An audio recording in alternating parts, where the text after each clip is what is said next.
pesanannya adalah untuk kita terus mainkan peranan kita dan jangan berputus harap ataupun jangan rasa macam bersedih kan. Wala tahinu wala tahzanu wa antumul a'launa in kuntum mu'minin.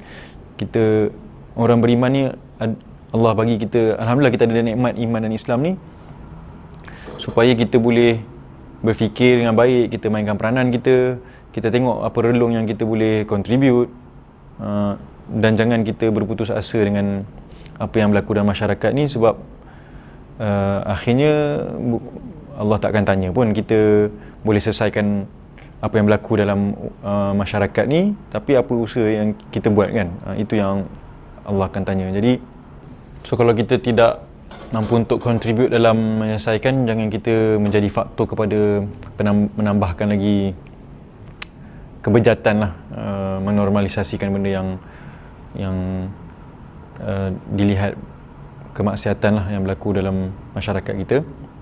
Dan untuk yang terakhir, untuk bakal ibu bapa ataupun ibu bapa muda, mana masyarakat sentiasa menambahkan ilmu lah kan.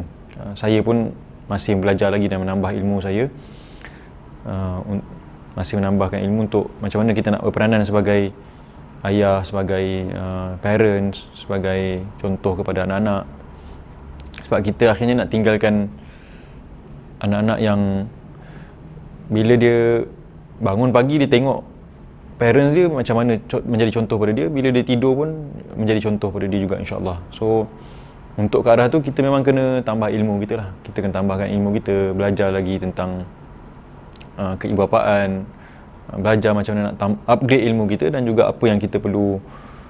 Sekarang ni rasanya banyak cara dah pun kan, kita ada video-video, ada AI lagi, kita ada pakar-pakar yang bukan influencer je lah, kita banyak pakar yang betul-betul pakar, yang kena cari pakar-pakar yang untuk kita dapatkan ilmu. Dan insyaAllah mudah-mudahan usaha kita tu, kita kena berdoa lah supaya Allah tunjukkan kita jalan yang terbaik kan.